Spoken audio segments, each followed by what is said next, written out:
Meron akong mga tips kapag tayo ay merong menstruation o pagreregla.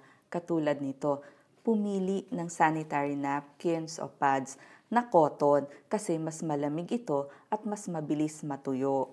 At kapag tayo ay merong menstruation, maghugas ng puwerta bago magpalit ng bagong sanitary napkins. Ito ay para matanggal yung mga mikrobyo at tuyong dugo.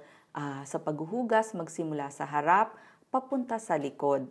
At kung naitapon na natin ang ating sanitary napkins at tapos na tayong gumamit ng banyo, maghugas mabuti ng kamay.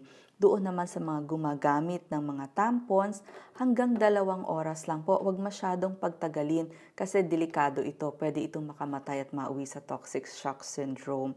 Tapos kung nagkaroon naman kayo ng mga pamumula, pangangati dun sa maselang bahagi ng katawan, nakakatulong din yung pagpapahid ng zinc oxide cream.